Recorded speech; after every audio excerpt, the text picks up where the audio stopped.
Dzień dobry, witam Was bardzo serdecznie na spotkaniu z Samanthą Shannon, autorką znanej bardzo w Polsce serii Czasu Żniw oraz Zakonu Drzewa Pomarańczy i prequelu, czyli Dnia Nastania Nocy. Jestem tutaj również z tłumaczącą osobą, czyli Martą Lis, znaną również jako Panna Fox, która właśnie dzisiaj będzie nam tutaj pomagała się porozumiewać. Ja nazywam się Nikola Mańdok, prowadzę kanał doktor.book i mam zaszczyt dzisiaj zadać kilka pytań Samancie. Po pół godzinie będzie czas na zadawanie pytań przez Was. Prawdopodobnie ja będę chodziła i wybierała kto, co i jak. Nie, jednak nie. Nie, będziecie musieli podnieść rączkę i będzie osoba, która będzie wam podawała mikrofon. Nie bójcie się zadawać pytania po angielsku albo po polsku. I tak trzeba będzie przetłumaczyć, także nie ma problemu. To będzie działało w ten sposób, że ja będę mówiła po angielsku, potem będę czekała na Samanthę odpowiedź, potem będę tłumaczyła na język polski i potem Nikola kolejne pytanko. Okay? Okay, so welcome. We would like to welcome Samanthą Shannon, the author of The Priory of the Orange Tree and The Bone Season, very well known here. This is Marta. I'm Marta. I'm going to be translating for you today. And this is Nikola. Nikola is... she's a very known Instagrammer and YouTuber, Dr.book. And we are going to ask Hassan some questions and then you're going to be able to ask yours. Zaczniemy sobie może od pytań na temat czasu żniw. Podzieliłam sobie to tak, wiecie, czas żniw, zakon drzewa i takie niezwiązane, powiedzmy, z książkami. Zacznijmy od czasu żniw, bo to też jest pierwsza seria napisana przez Samanthę Shannon. I od kilku miesięcy Samantha informowała na swoich social mediach, że zmienia nieco fabułę książek. To znaczy poprawiała, edytowała i my aktualnie nie wiemy, czy wydawnictwo będzie wznawiało te książki, czy te książki będą ponownie wydawane w tych edytowanych przez samą autorkę wydaniach, dlatego chciałabym się dowiedzieć, co zostało zmienione. Wiem też, że trzeci tom jest jedynym, który stał się krótszy, więc chyba było więcej wycięte niż dodane. I czy to są istotne rzeczy z perspektywy autorki, to znaczy, czy twoim zdaniem to były istotne zmiany i czy zmienia to w jakiś sposób fabułę i odbiór treści? Okay, so I divided my questions into sections. So we're going to start with Bone Seasons, if that's okay, because that was your debut series. A few months ago, you announced that you're going to publish the revised version of Bone Seasons, which actually did happen already in UK, but we are not sure if you're going to get it in Poland yet. So we would like to ask you if you can let us know if there are any major changes or if there's anything that we should know as your fans, and what is the main things that you decided to change. And we know that the third book, you said that it's going to be actually shorter than the original one. So what happened there? What did you decide to cut? First of all, thank you so much for having me here in Warsaw. I love coming to Poland. It's my third time, and you guys have been so amazingly supportive of the Bone Season and the Priory of the Orange Tree. So I just wanted to thank you so much. The Bone Season was my debut novel, and I published it 10 years ago in 2013. And I still love it a lot. Like I said, the Bone Season is actually my favorite of my two series.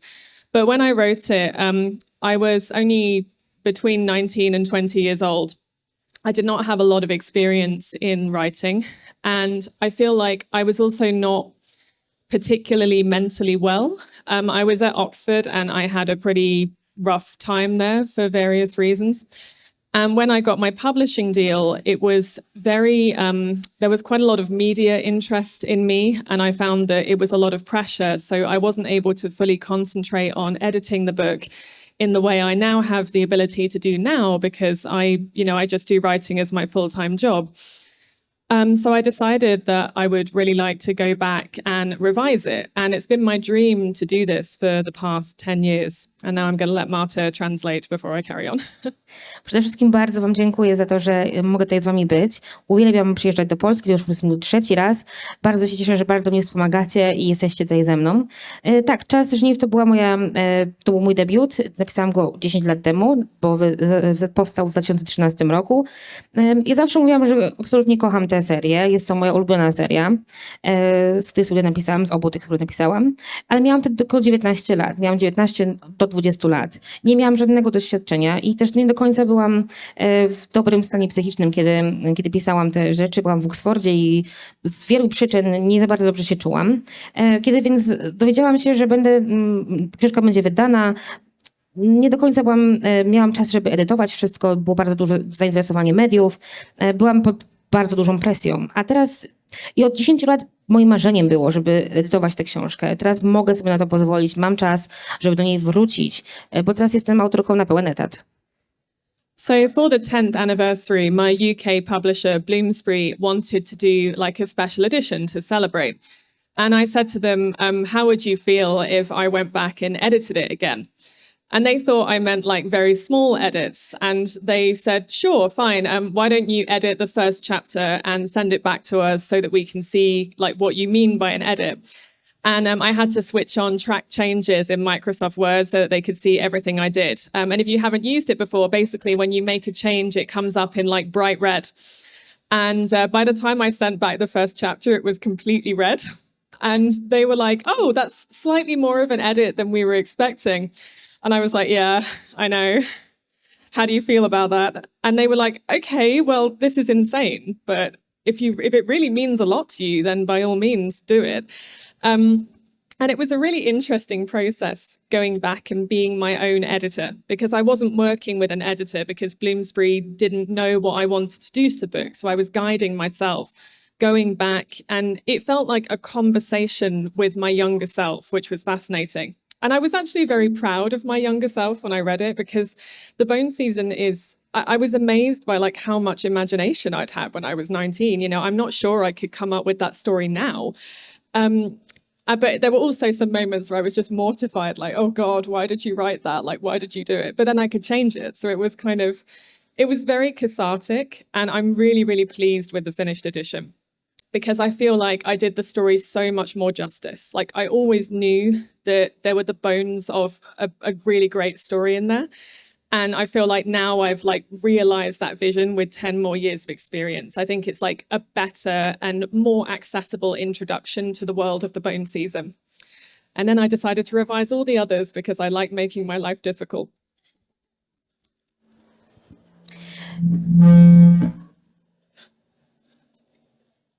They're too close. Okay.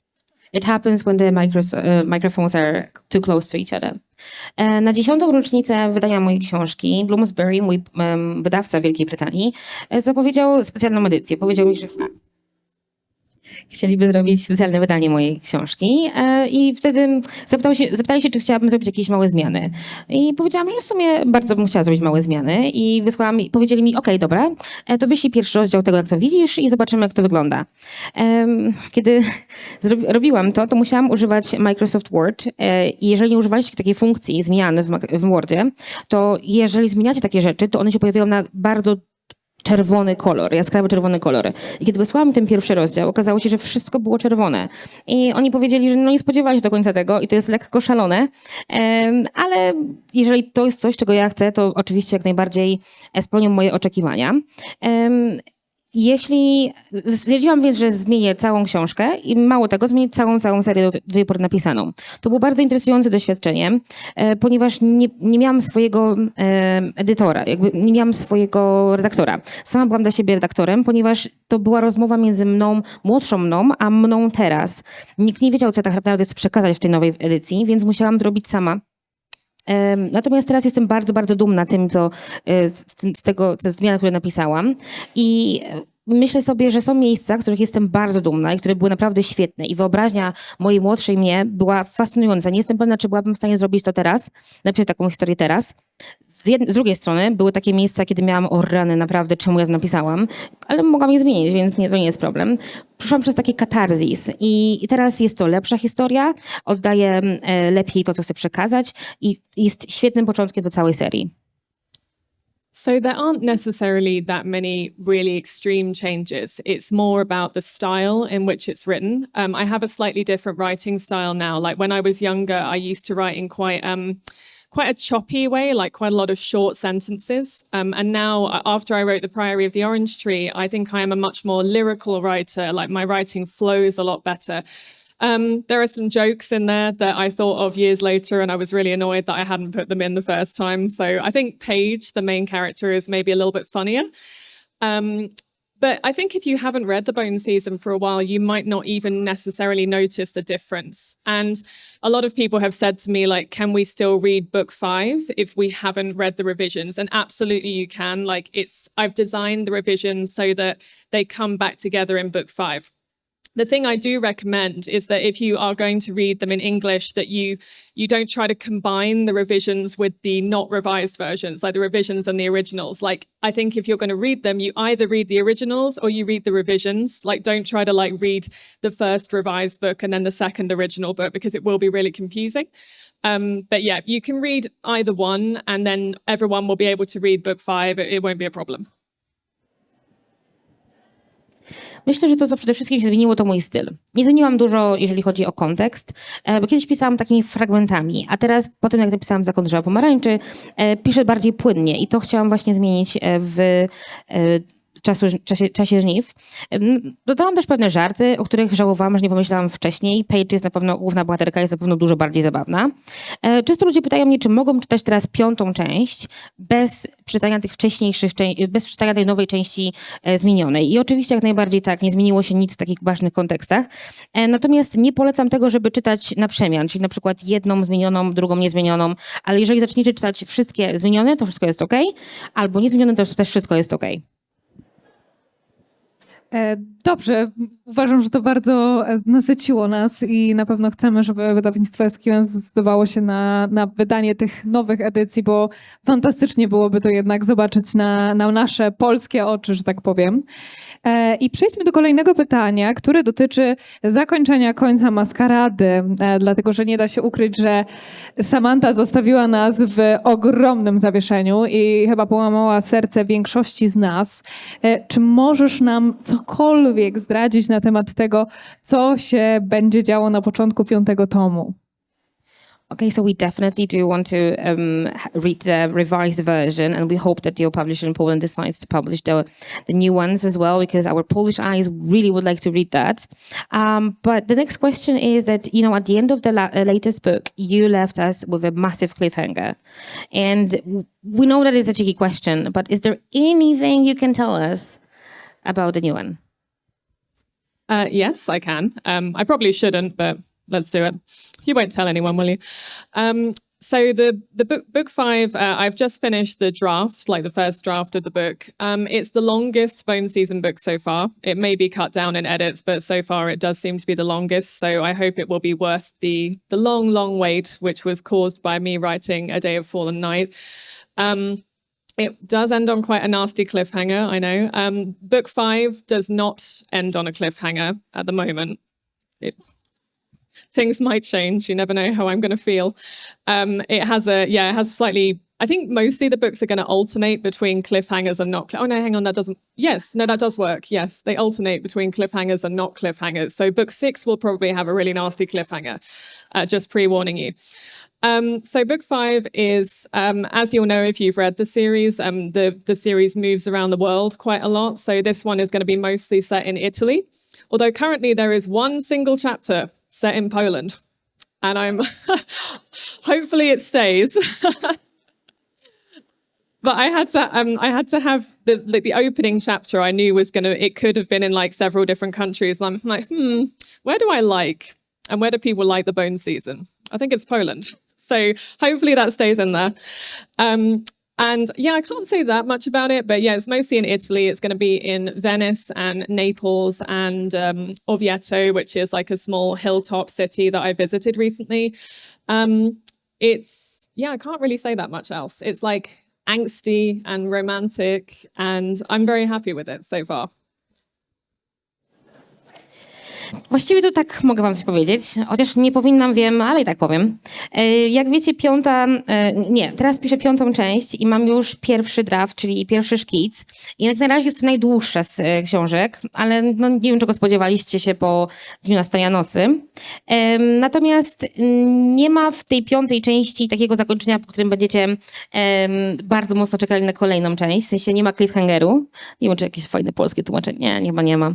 Natomiast, bo ja robię tak jedna jest cliffhanger, druga nie, trzecia tak, czwarta nie i tak dalej. Więc jak wiecie, czwarta część zakończyła się ogromnym cliffhangerem, a teraz w piątej części wam pozwolę odpocząć sekundkę. Piąta część będzie działa się głównie we Włoszech, natomiast będzie rozdział, który dzieje się w Polsce. Na razie napisałam rozdział, który dzieje się w Polsce. Mam nadzieję, że on zostanie tam, ale oczywiście może się różnie dziać po edycji. Główne miejsca, gdzie pojawia się Page w kolejnym tomie, to Wenecja, Neapol. Jest więcej romansu, więcej takiej trochę przemocy. No i za bardzo więcej wam nie mogę powiedzieć. Also, I finally came up with a title, and Bloomsbury has now approved the title. So hopefully I think you're going to hear about it in January, hopefully. Również w końcu wymyśliłam tytuł i moje wydawnictwo w Wielkiej Brytanii się na to zgodziło, więc prawdopodobnie w styczniu wszyscy usłyszymy ten tytuł. Fantastycznie, już nie możemy się doczekać. Ja chciałam tylko powiedzieć, że I also know something. Can I share about this? Sure. So apparently when the main character is in Poland, she's gonna be eating something. Is that true? I'm going to mispronounce it on stage now, aren't I? Yeah, so I am very fond of Jurek. My friend Tasha Siri is in Poland with me, and I was like, you need to eat Jurek. You don't understand. Like, it's the best soup. And I think she now agrees with me. It is the best food ever created, pretty much. But I think it's quite like, people are like, oh, you should make it at home. And I'm like, no, but it's more special if I just eat it when I come to Poland. So yesterday I had it twice in one day, which is completely insane, but I just really like it. So thank you to Poland for creating Jurek.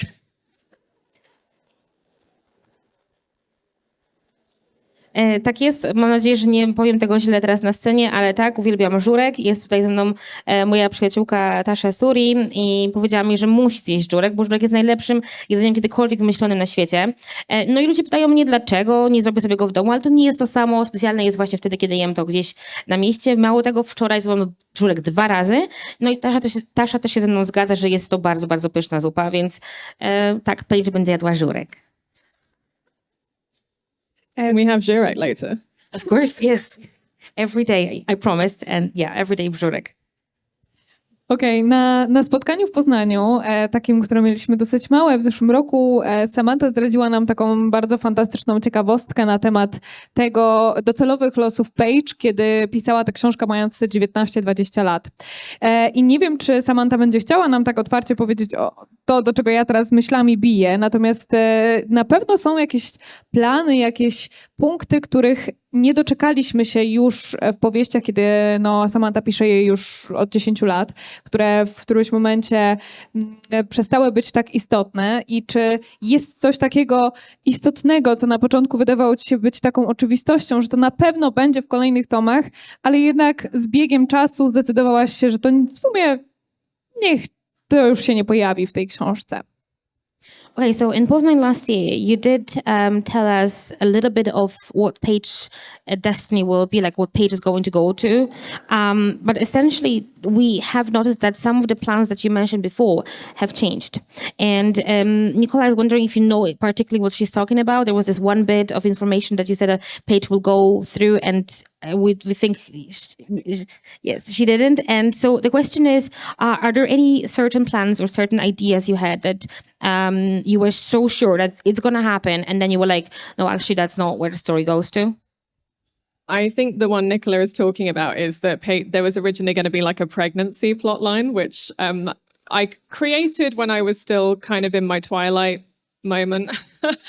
And then I realized that Twilight already did that, so it would be kind of silly. Also, I just don't really feel like pregnancy is in Page's future. Like, I think at the time it was just, I think I was still very much in that zone where it was like marriage and children, and that was kind of where the protagonist goes, which is strange because I've never wanted to get married or have kids. So I think it would have been theoretically interesting, and I've always said that I might write like at the end of the series just something silly, like where it's like a fake chapter of the pregnancy happening, just because I thought it might be funny, but it's not going to be canon. So originally book 5 was going to be kind of about that, and it's definitely not happening. I'm not doing a Renesmee. But apart from that, I don't think any really massive things have changed. There's some small loose ends in book 1 that I got rid of when I did the revision because they just weren't going to go anywhere. Like there was this whole random scene where Paige like finds this old photograph and I can't even remember what I was going to do with that. Like genuinely, I don't know why it was there. So I just got rid of it. But mostly I've pretty much known where the series is going, other than the deranged pregnancy storyline. Myślę, że wiem, o czym Nikola mówi, bo miał być taki pomysł, że Paige w 5. części zajdzie w ciążę, ale mówiąc o tym i mając taki plan, dalej byłam w takiej sferze zakochania w zmierzchu i trochę mi to już minęło i stwierdziłam, że nie będę robiła tego, co zrobiła Stephanie Meyer z Renesmee. I Paige, ciąża nie będzie w jej przyszłości. Jakoś tak nie umiem sobie tego wyobrazić, szczególnie, że wtedy byłam w takim momencie swojego życia, kiedy właśnie planowałam, że mąż, że dzieci, a teraz to już nie jest moje wyobrażenie, moje plany. Są takie rzeczy w pierwszym tomie, których pozbyłam się pisząc tą edycję, ponieważ wiem, że nie do końca wiedziałam, gdzie one zmierzają, gdzie chciałabym, żeby one się skończyły. Jest taka scena w pierwszej części z jakąś fotografią, którą znajduje Paige. Pozbyłam się jej teraz pisząc, bo w sumie to już nie pamiętam nawet, gdzie to miało zmierzać. Także są takie rzeczy, ale nic głównego, nic najważniejszego. Oprócz tej ciąży nie ma takich planów, których zrezygnowałam. Okej, przejdźmy do sekcji na temat pytań dotyczących zakonu drzewa pomarańczy. I przy okazji promocji zakonu drzewa pomarańczy odwiedziłaś nas na krakowskich targach książki i mówiłaś wtedy, że zakon na pewno jest jednotomówką, że nie doczekamy się do kontynuacji, że nic nie będzie i tyle. No a jednak doczekaliśmy się prequelu. I czy prawda jest taka, że może jeszcze odwiedzimy ten świat, że może jeszcze wrócimy, czy jednak dalej podtrzymujesz, że zostaniemy przy tych 2 tomach? So when you were promoting the Priory of the Orange Tree, you went to Krakow for the book festival, and you said definitely stand alone, 100% stand alone. And then we got A Day of Fallen Light. So we're wondering if are we going to revisit this world again? Yeah. I've sold a 3rd book in the series, so there will be one. I'm so glad you're applauding. Thank you. It was very embarrassing when I went to my agent about this because when I created the idea of Priory, I said, no, it's definitely going to be a standalone. I've got the Bone Season series. I don't want to, I don't have time to write another series. And he gave me this look and he was like, really? And I was like, yeah, like, of course, it's a standalone. And he was like, yeah, okay, you are the girl who came to me when you were 20 years old and said that you had a 7-book series in your head and you knew it was going to be 7 books. And you're trying to tell me that you have created this huge world with like dragons and magic trees and all this kind of thing. And you're not going to go back to it. And I was like, no. And then a few months later, I came back with my tail between my legs and I was like, so, David, he's like, yeah. It's like, how would you feel if, and he was like, 2nd book in the Priory of the Orange Tree? I was like, yeah. And he was very sweet and he was like, it's okay, I was waiting for you to say it and it's all right. So that's when I came up with the idea for A Day of Fallen Night. But so the reason I came up with it was because if you've read The Priory of the Orange Tree, you'll know there's like 1,000 years between the defeat of the Nameless One, like the big red dragon, and the modern plot, which meant I had to create 1,000 years of history. And I became really fascinated by that period of history and by the characters and by the magic system. So I guess it was kind of inevitable that I was going to go back to it. I'll let you translate. Tak, będzie kolejna książka z cyklu Zakonu Drzewa Pomarańczy i trochę się zawstydziłam idąc do mojego wydawcy i mówiąc mu, że będzie kolejny tom, a już wam powiem, jak to było. I cieszę się w ogóle, że klaszczecie, cieszę się, że jesteście zadowoleni z tego, bo kiedy poszłam do mojego wydawcy i powiedziałam mu, że hej, napiszę jednotomówkę, to powiedział mi, że serio, ty, osoba, która mając 20 lat przyszła do mnie i powiedziała, że napisze 7-tomową serię, nie ma takiej opcji. Ja powiedziałam, że na pewno on czy chcesz mi powiedzieć, że stworzyłaś taki wielki, ogromny świat ze smokami, z magicznymi drzewami i nie będziesz kontynuowała tej serii? Tak, absolutnie tak będzie. Więc kilka miesięcy później poszłam do niego i mówię, David, a on, co, chcesz napisać kolejny tom? On, no tak, chcę. On, no, w sumie się nie dziwię, czekają na to, nie ma problemu, bo wiem, że napisałaś książkę, która ma ogromną historię, ogromny potencjał i też jest 1000 lat pomiędzy wydarzeniami w pierwszym tomie, pomiędzy wydarzeniami, które zaczynają się, współczesnymi wydarzeniami, a tym, co się stało, więc jest ogromna ilość historii, którą musiałam stworzyć i ten system magii jest fascynujący, więc jest bardzo duży potencjał na kolejne tomy. And I was really drawn to this period that I had mentioned in The Priory of the Orange Tree, which was called the Grief of Ages or the Great Sorrow. And it was when there was basically a massive war between dragons and humankind, and there was a plague, which I ended up writing it during COVID-19. That did not go well. But it was basically, I was really attracted to that idea because how do you possibly write a war between humans and dragons? Like, you know, you have fire-breathing, massive scaled flying creatures versus puny little humans. And also the way that the Grief of Ages ended was that this comet came. And I was originally put off by that because I was like, how do you write a compelling story where the war is ended by some kind of cosmic event? Like the characters they can't defeat the enemy in the same way they can in The Priory of the Orange Tree. And I had a feeling that might be difficult because it's what's called a deus ex machina, or the god in the machine, where something just comes and resolves all the characters' problems. And it's often criticized as a narrative technique. So originally I was a little put off by that. But then I thought, wouldn't it be fascinating if the characters can find out when this comet is coming and they know that they have to survive until that point? So it's less of a story, it's less of like a classic quest story, the way like the Lord of the Rings or the Priory of the Orange Tree is, where they have to, you know, gather the items to defeat the enemy. It's more about, can they survive the enemy long enough for this comet to come? And even though it was a challenge, I was attracted to that challenge as a creator, and I'm glad I did it. Był taki moment w książce, który nazywam The Great Sorrow, czyli wielkim bólem, kiedy była wojna pomiędzy smokami a ludźmi. No i pisałam to w trakcie, chciałam dopisać to w trakcie COVID-19, w trakcie COVID-u, no ale nie za bardzo mi to poszło.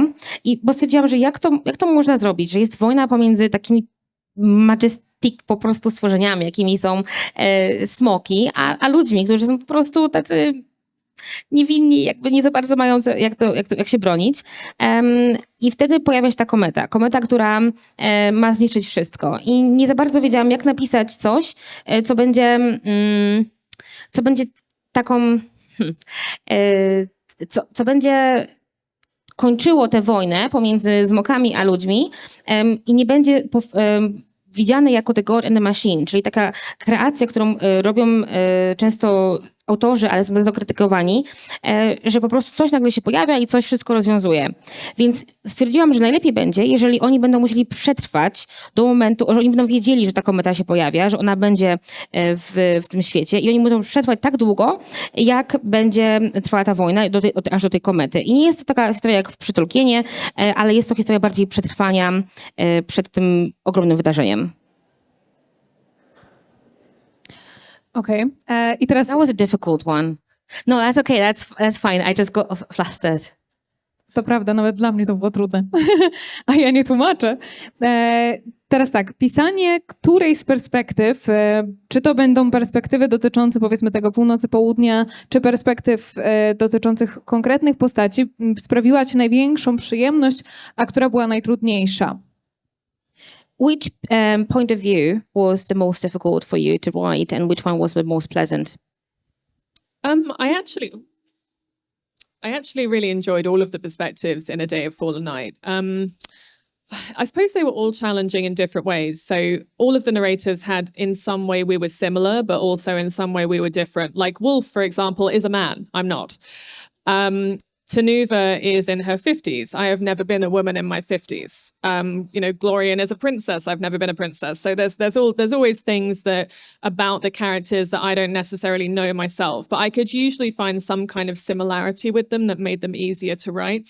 So even though I have not been a woman in my 50s, Tanuva's experience in the book is very much defined by her grief. And I lost both of my grandparents during the course of writing A Day of Fallen Night. So I felt very connected to Tanuva, even though we're not very similar people. I felt like we were sharing this experience of bereavement and this catharsis related to that grief. So yeah, I didn't find any of them especially difficult, actually. Like all of them were a real joy to write. And there's actually 8 perspective characters in the book, because there's some characters who are only in the prologue and the epilogue. And even then, I just loved them. I just had the best time writing them. Bardzo lubię pisać wszystkie perspektywy. Wszystkie są inne, ale wszystkie są bardzo się podobne. Łączy je to, że nie jestem żadną z tych postaci, nie utożsamiam się do końca z żadną z tych postaci. Na przykład ta ósma ma 15 lat, 50 lat, a ja nie mam tych 50 lat, więc nie jestem w stanie do końca je zrozumieć. Ale tym, co na przykład nas łączy, jest to, że ona odczuwa wielką stratę. Ja podczas pisania tej książki straciłam oboje dziadków, więc mogłam się utożsamić z tym konkretnym wydarzeniem, z tym konkretnym uczuciem, kiedy pisałam tę książkę, i tego się trzymałam. W całej książce jest 8 osób, których oczami widzimy całą książkę, więc nie do końca mogę się z każdą z nich utożsamić w 100%, ale przy każdej z nich coś tam mogłam znaleźć i każda z nich sprawia mi ogrom radości. I will say that in terms of like the content of each narrative, I think Glorian's was probably the hardest. Glorian is 15 at the beginning of the book, so she's the youngest perspective character, and she goes through like quite a lot of trauma. So she kind of is coerced into having a child, for example, because she's a princess and she thinks she has to have this child to keep her queendom safe. So I think in terms of that, hers was probably the most challenging, because I just wanted to like wrap her up and give her a hug, and I was putting her through all this awful stuff. And I think she's a really strong character, and I really loved kind of seeing her grow into this courageous woman. But I feel like her story is ultimately the most tragic of the 4, because it's how I explore the pressures of hereditary monarchy. It's, to me, the book is very like, even though there are lots of kings and queens and emperors in it, it's very anti-monarchy. Like especially hereditary kind of monarchies, I just find really brutal. And I feel like she's the character that carries the brunt of that. So that was very challenging. And it was, I cried in all of them at some point, I think, all of their stories. But at the ending of Glorian's story, I just burst into tears. Like I was just so distraught, because it's not really a very happy ending. Myślę, że gdybym musiała wybrać, to najtrudniejsza była do pisania Gloriana, szczególnie, że ona ma tylko 15 lat, była najmłodsza z postaci, które opisałam, i nigdy nie byłam księżniczką, więc oczywiście nie wiem, jak to jest, ale ona jest księżniczką, która ma na barkach ogromną odpowiedzialność, musi mieć dziecko, i bardzo chciałabym ją przytulić, pisząc z jej perspektywy, ale z drugiej strony wiedziałam, że ona jest bardzo silną bohaterką. Jest najbardziej tragiczną, bo najwięcej musi przejść, ale jednak no, trudno było mi o niej pisać. Wydaje mi się, że ta książka jest bardzo antykrólewska, antymonarchijna, mimo, szczególnie jeżeli chodzi o monarchię dziedziczną. I szczerze mówiąc, płakałam przy każdej postaci pisząc ją, ale już szczególnie jeżeli chodzi o Glorianę, na samym końcu to nie jest do końca szczęśliwe zakończenie i popłakałam się bardzo mocno. Myślę, że my również płakaliśmy na tym zakończeniu, bo było bardzo, ale to bardzo wzruszające. Ja zresztą mówiłam wczoraj Samancie, że jeżeli chodzi o moje znaczniki w Dniu Nastania Nocy, to są w większości dotyczące tego smutku, który się wylewał ze stron powieści. I przejdziemy do ostatniego pytania. To jest pytanie, które ktoś zadał Wiktorii Szrobi. Bardzo mi się spodobał mi się zamysł na zadawanie tego pytania autorom, bo jednak my autorów kojarzymy z pisaniem, a przecież autorzy też czytają. Więc jakie są twoje ukochane 3 książki?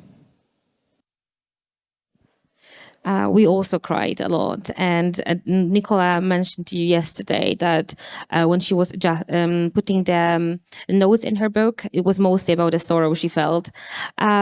Also, she's going to ask you the question that someone asked V. Schwabri at the time she was in Poland, because we perceive the authors as authors mainly, but they are also readers. So what are your 3 favorite books, if you can think on the spot? This is actually one of the hardest questions authors get asked, because I read so many books and I always want to recommend them all. Also, I have this weird habit where someone asks me, "What's your favorite book?" And I forget that I've ever read a book. And I'm like, The Very Hungry Caterpillar? I don't know, like, it's just a book I read when I was like 3. I would say 3 of my favorite books are The Jasmine Throne by Tasha Suri. I'm sure some of you saw her yesterday, and I love that book so much. It's like a beautiful sapphic romance, and I adore it. There's a book called The Escapement by Lavi Tidar, which I think is really, really underrated. And I was in France with Lavi recently, and he was telling me about the book. And he was like, yeah, my book has a scene where a surgeon cuts open a clown to find out why it isn't funny. And I was like, what? That sounds insane. And he was like, yeah, you should read it. And I read it in like one night. And it's insane. It's like the most beautiful, it's kind of like a Western inspired story, but with like a circus aesthetic. And it's this beautiful exploration of grief and disassociation. But it's also just loads of fun. And it's like the most wonderful world building where like clowns have their own religion. And instead of churches, they have like a fun house. It's great. I'll let you translate those. That sounds so cool. It's the best thing ever. And You're it has mentioning like circus and the grief at the same time, and it's okay, right, okay. Let's go back to the beginning. Uważam, że jest to najtrudniejsze pytanie, jakie można mi zadać, bo uwielbiam tak wiele książek. Jednocześnie, kiedy zadaje się mi to pytanie, myślę sobie, że ja przecież nigdy wcześniej nie przeczytałam żadnej książki. Czym jest książka? Ale jeżeli mam jakieś wybrać, to na pewno będzie to Jaśminowy Tron Taszy Suri. Jest to sapphic romance, jest pięknie napisany i jest absolutnie cudowny. Lavi Tada napisał taką książkę The Escapement, yeah. The Escapement, byłam z Lavim we Francji nie tak dawno i powiedział mi, że napisał książkę, w której jest taka scena, gdzie chirurg przeprowadza operację na klaunie, żeby dowiedzieć się, dlaczego on nie jest zabawny. Ja powiedziałam mu, że co? Przecież to brzmi bardzo szalenie. I on mówi, no musisz przeczytać. Ja przeczytałam tę książkę i ona była absolutnie piękna. Była inspirowana Zachodem, ale też był cyrk i była żałoba i był świetnie zbudowany świat i były klauny, które miały własną religię, ale zamiast kościołów miały po prostu cyrki. And then my classic recommendation for fantasy fans is the 5th season by N.K. Jemisin. That's one of the best fantasies I've ever read. It's just remarkable world building, a really fascinating magic system. And I just love the way that N.K. Jemisin writes women. The complexity of the female character at the heart of it was just so wonderful for me. I taką klasyczną rekomendacją jest 5. sezon. To jest moim zdaniem najlepsza fantastyka. Co? Piąta pora roku. No tak, season, okej. Najlepsza fantastyka, jaką można sobie wyobrazić. Bardzo podobają mi się, jak kobiety są tam przedstawione. Są bardzo skomplikowanymi postaciami. Dziękuję bardzo, bo to było dla mnie bardzo ważne pytanie, bo żadnej z tych książek nie czytałam. Już jedną sobie sprawdziłam, niestety ta druga, o której mówiła Samanthą, nie ma polskiego tłumaczenia, ale 2 pozostałe mają, także zachęcam i obie są, jedna jest wydana przez Fabrykę Słów, a druga przez wydawnictwo SQN. Teraz przejdziemy do waszych pytań, moi drodzy. Właśnie, podnosimy rączki i jest tutaj na pewno ktoś, kto będzie, tylko musimy oddać jeden mikrofon, tak.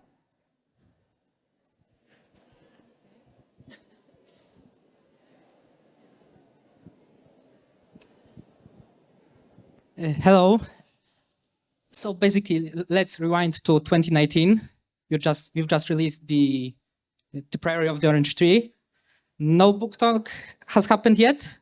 No COVID, nothing like that. And I don't remember if I hallucinate or if I remember the question correctly. I probably asked you about how do you feel about writing a book with such, I guess, the LGBTQ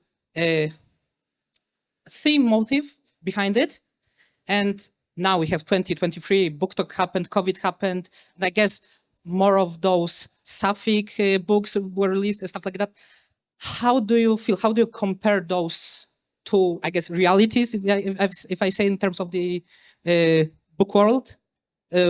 If I wonder if you feel like people now are more welcoming regarding those motives, comparing to the previous book. Napisałaś Zakon Drzewa Pomarańczy w 2019 roku, przed COVID-em. I napisałaś, oczywiście to jest queer książka z motywami LGBTQ. I czy czujesz, że teraz, w 2023 roku, po tym wszystkim, po COVID-zie i po tym TikToku i tak dalej, czy uważasz, że ludzie są bardziej otwarci i że jest ogromna różnica pomiędzy tym, co pisałabyś teraz, a co pisałaś wcześniej? I think that's a great question. When I wrote The Priory of the Orange Tree in 2019, there was definitely like an anecdotal idea that lesbian fiction did not sell well.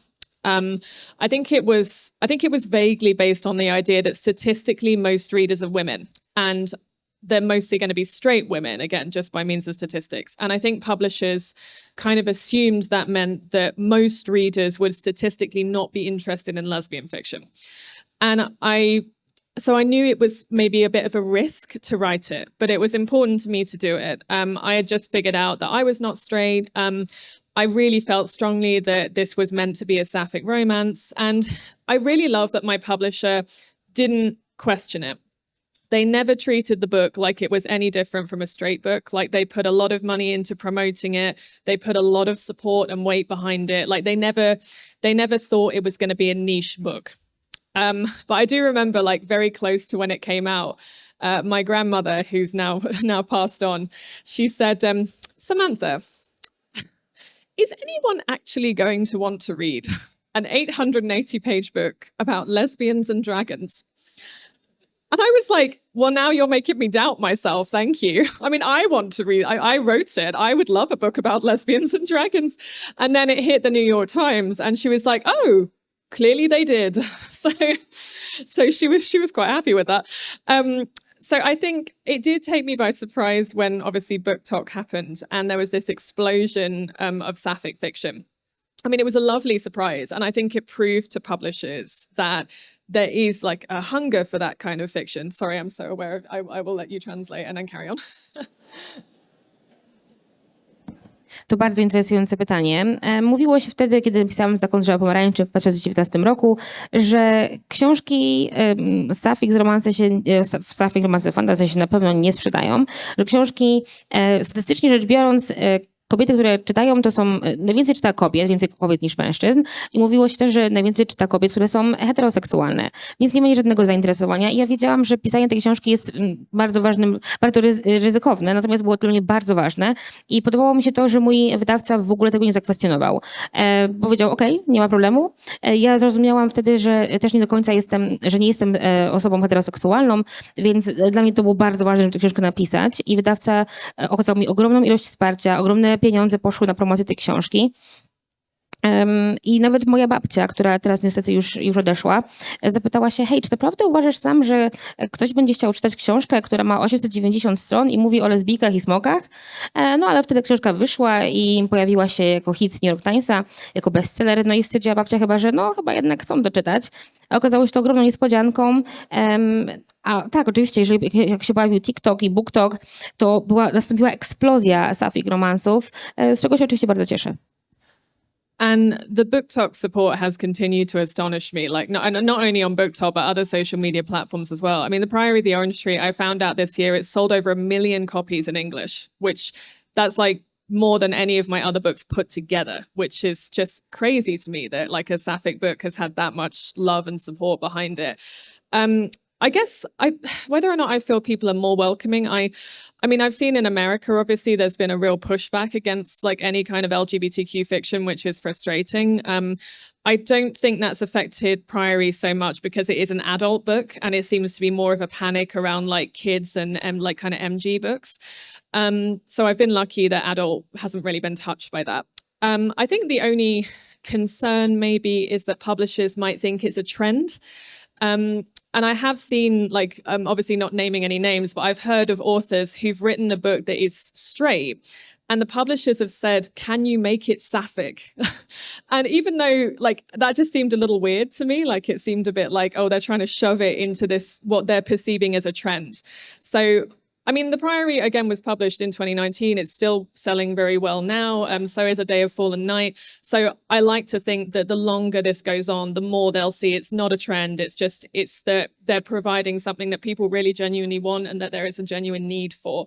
So, fingers crossed that sapphic fiction will always be popular. And I just feel really grateful to be writing at a time where there's so much of a celebration of it. Ogromnie się cieszę ze wsparcia BookToka, ale wszystkich innych platform social media. Dowiedziałam się, że Zakon Drzewa Pomarańczy sprzedało się po angielsku ponad milion kopii. Nie sprzedało się tyle wszystkich książek moich innych razem. Czyli oczywiście widzę to, że jest dalej miłość, jest dalej wsparcie, jeżeli chodzi o moje książki. Szczególnie mnie to cieszy w związku z tym, co się dzieje w Stanach Zjednoczonych, że jest taka panika, żeby nie promować książek z queer bohaterami, ale na szczęście ona trafia tylko do young adult albo do middle grade sekcji, nie do końca do dorosłych, a ja napisałam dla dorosłych, więc na szczęście nie jest tak źle. Boję się tylko tego, że ludzie pomyślą, że jest to pewien trend, że autorzy piszą książki, które są z LGBTQ bohaterami tylko dlatego, że to się teraz czyta. Mam nadzieję, że tak nie będzie i słyszałam o sytuacjach, no nie będę mówiła nazwisk oczywiście, że autorzy pisali książki, które były o heteroseksualnych bohaterach, ale ich wydawca powiedział, że hej, mógłbyś to zmienić na homoseksualnych bohaterów, wtedy będzie to się lepiej sprzedawać. No mam nadzieję, że tak nie będzie i jak już mówiłam, Zakon Drzewa Pomarańczy pojawił się w 2019 roku i do tej pory dobrze się sprzedaje. Czyli to oznacza, że ludzie chcą i potrzebują takich książek i mam nadzieję, że tak zostanie. Trzymam za to kciuki.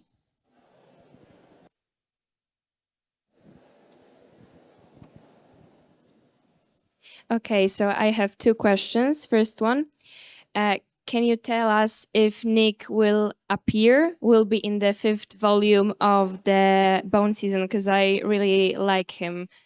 He will, yes. I really miss Nick in book 4, actually, because Paige goes to Paris in book 4. She's isolated from most of the characters we already have met.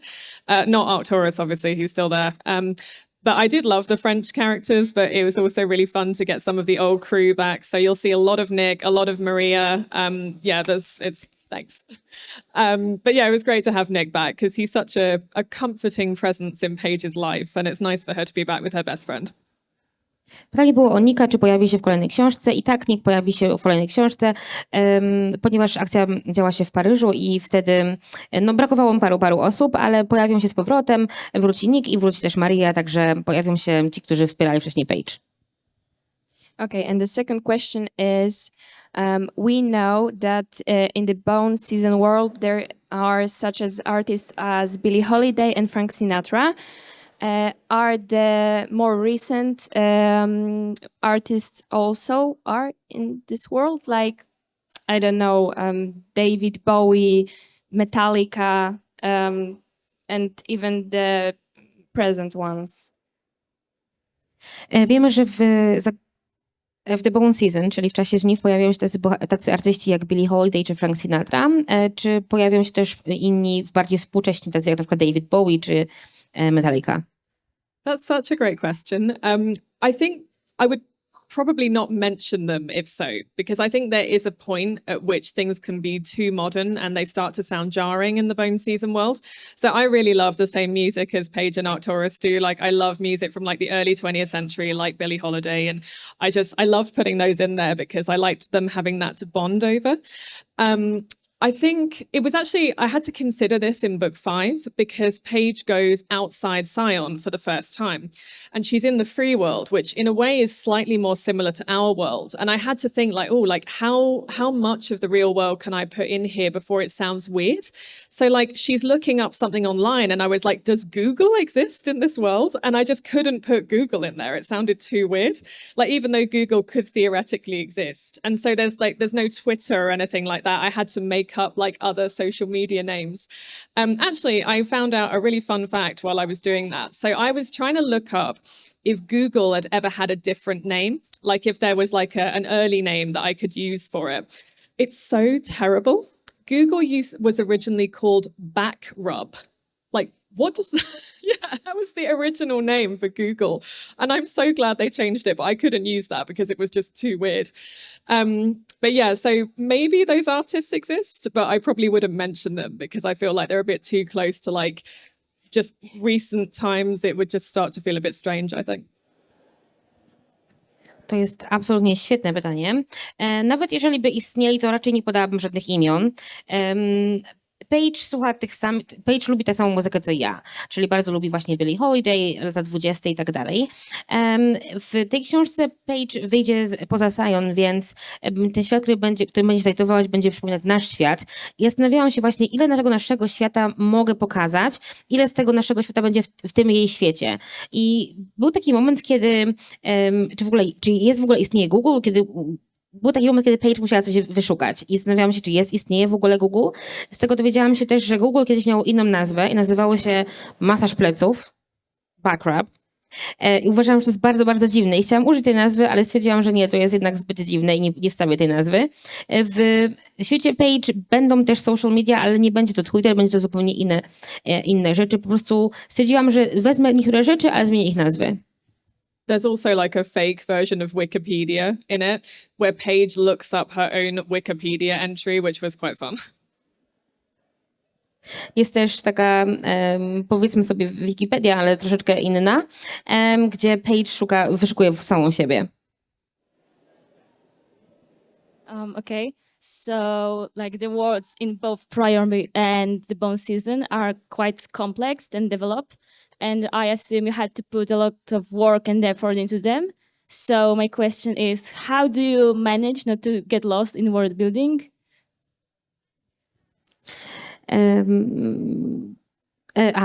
Oba te światy, które stworzyłaś są... I wanted to speak in English at some point. I was like, what? Oba światy, które stworzyłaś są bardzo skomplikowane, bardzo złożone. Jak się nie gubisz w tym? This answer always freaks people out, but I just have a really good memory. I can't remember most things in my life. I can remember like every fact about my own worlds pretty much. If only I could remember what to get when I go food shopping, but I guess I'm too busy thinking about the bone season. So I don't really have a notebook, for example. It's pretty much all just in my head. The only time I use a notebook generally is when I do plot, because I like to visualize how the different events connect together. So I'll write down like this happens and then draw a little arrow to the next event and how they affect each other. But yeah, I just seem to be quite lucky that I can remember things mostly.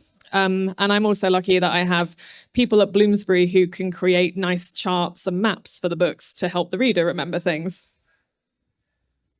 To zawsze dziwi ludzi, ale ja po prostu mam bardzo dobrą pamięć. Oczywiście nie wtedy, kiedy idę na zakupy i muszę pamiętać, co mam kupić, ale jeżeli chodzi o moje książki, to doskonale wiem, co będzie dalej. Jedyny moment, kiedy zapisuję sobie naprawdę rzeczy, jest wtedy, kiedy myślę o fabule. Wtedy po prostu zapisuję sobie jedną rzecz, potem strzałkę, druga rzecz. No i też mam moją świetną ekipę w mojej wydawcy w Wielkiej Brytanii, czyli Bloomsbury, którzy mają wszystko zapisane i tworzą świetne mapy dla moich czytelników. Hello. Okay, so I have a question. Have you ever seen a costume cosplay of a character from your books or a in-universe character? And if you did, what do you think about it? I haven't seen that many cosplays of my books, actually. Like, I feel like maybe I need to make the costumes more memorable or something. I don't know. I did see at the London Film and Comic Con a few years ago, a girl came dressed as Paige, which I thought was so fun. Like, she had like a blonde curly wig and like the peaked hat and the red scarf and the blazer. I loved it. I thought it was great. But I feel like, I don't know how to get more people doing cosplay. Like, maybe I just need to describe my outfits in more detail or something. I don't know. Czy kiedykolwiek widziałaś ludzi, którzy przebierają się za bohaterów twoich książek? I sam powiedziała, że tak średnio. Kiedyś widziała właśnie na konwencie w Londynie, że jedna z osób przebierała się za Paige i w sumie nie wie, sam bardzo chciałaby, żeby więcej osób się przebierało, ale nie wie, jak to zrobić, żeby bardziej przekonać. Chyba będzie musiała bardziej robić wyraźniejsze opisy, bardziej szczegółowe opisy, żeby ludzie mogli się z tego inspirować. Oh, and I did see someone dressed as Jackson once, which was fun. Like they were in like a kind of very debonair waistcoat and they had a cane and everything. It was great. A raz jeszcze widziałam, jak ktoś się przebrał za Jacksona. Skoro refaici nie rozmnażają się w taki sam sposób jak ludzie i nie mają rodziców, to czy mają genitalia i w jaki sposób Paige miałaby zajść w ciążę? Don't leave me in the dark, guys. What's going on? How would Paige get pregnant if they don't like? The question is about genitals. Great. Well, hang on. What was the question? How would Paige get pregnant if they don't what? So if the warden, so does the warden have genitals? I love Poland. I don't even know if I want to say or not. Yeah. Ma. The question I get in the UK is, so there was an author called Melinda Salisbury who writes young adult, and we were doing an event once, and she sprung this question on me. She says, does Warden have nipples?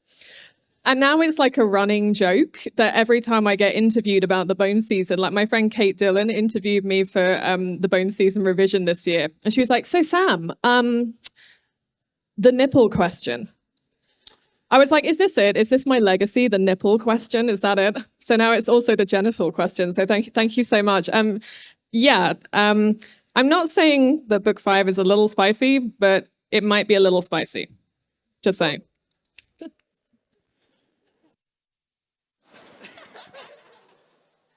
Okej. Kocham Polskę. Kocham to pytanie. Była kiedyś taka sytuacja z jedną z moich koleżanek autorek, która zadała mi pytanie, czy naczelnik ma sutki. Ma sutki. I teraz to pytanie mnie prześladuje, w takim sensie, że miałam kolejny wywiad i moja kolejna koleżanka autorka, która też tam była i słyszała o tym, zapytała się, no Sam, no to co z tymi sutkami? I teraz domyślam się, że na mnie ludzie też pytali o genitalia. I nie chcę mówić, że 5. książka będzie bardziej pikantna, ale będzie bardziej pikantna. Actually, there were a few moments in book 5 where I could have specified whether Warden has nipples or not, and literally just to annoy people, I didn't specify. So you'll never know. Było takich parę momentów w piątej książce, kiedy mogłam dokładnie powiedzieć, czy naczelnik ma sutki, czy nie ma, ale specjalnie, żeby tylko wkurzyć ludzi, nie zrobiłam tego. Nigdy się nie dowiecie. Znaczy, no wy wiecie, ale no, nie dowiecie się. Maybe it will be the last line of book 7. Like Paige will just turn around and be like, Arcturus, do you have nipples? And he will give the answer, and then it will be just the end.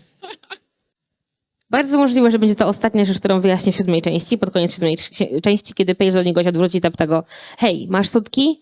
I dowiecie się właśnie wtedy. Mamy jeszcze jakieś pytanka?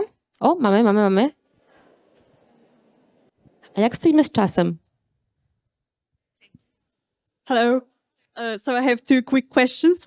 One you partially answered during the interview, but like, what in the reality of the Bone season, as we know, some kind of like alternative history of different countries, what is happening with Poland? What with Polish clairvoyance? And that's one. And second is really quick. It's a yes or no. Is Nick safe? I need him safe. He's fine. Don't worry, he's okay. I'm not saying he's always going to be safe, obviously, but at the moment, currently, he's okay. Sorry, what was the other question? I've gone blank. What about Poland? Yes, okay, so Poland is currently part of the free world, which means that it's not under the Republic of Sion. So currently it's okay. With the alternate history of the books, like I decided not to go into too much detail because I think I would need to be like a full-fledged historian to make it seem believable. So generally I'm quite vague about like what has happened, what hasn't happened. I like to leave it to the reader's imagination. But currently Poland is okay. It's not being threatened. And yeah, you will see how Poland is involved in book 5. Pytanie było o Nika, czy wszystko z nim w porządku. Sam mówi, że tak, wszystko z nim w porządku na razie, ale nie obiecuje, że potrwa to wiecznie.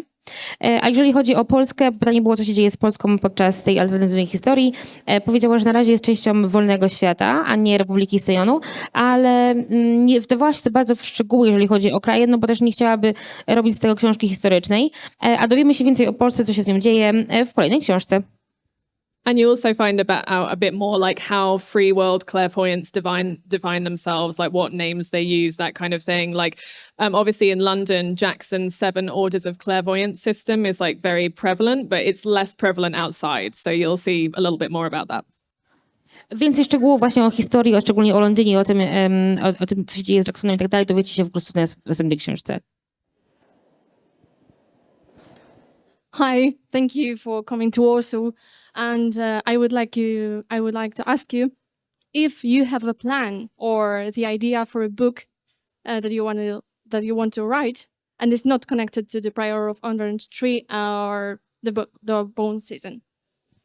I have sold one, yes. So just because, again, I like making more work for myself, I'm writing a book inspired by the Greek goddess Iris. And for anyone who doesn't know, because Iris is a relatively minor goddess, she's the Greek goddess and personification of the rainbow, which obviously means it's going to be gay.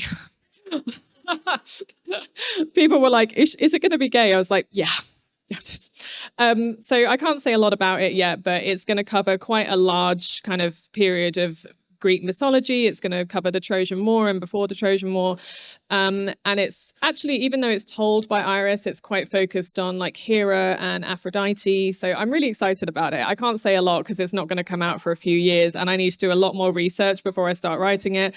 It's going to be kind of like a feminist take on Greek mythology. So I'm really excited about that.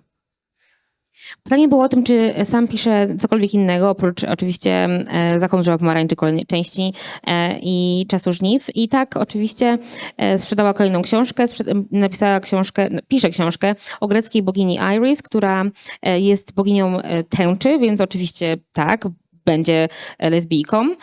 Sprzedała ją i pisze, ale to jeszcze nie za bardzo może wam powiedzieć cokolwiek, ponieważ jeszcze minie dobre kilka lat, zanim ta książka wyjdzie. Będzie to po prostu taki feministyczny odzew na grecki bogów, greckie boginie. Będzie też tam Afrodyta, będzie Kira. No i na razie tyle może wam powiedzieć. I myślę sobie, że tym pytaniem możemy skończyć na tę chwilę. Bardzo, bardzo wam dziękujemy. Chcielibyśmy ogromne brawa dla Sam.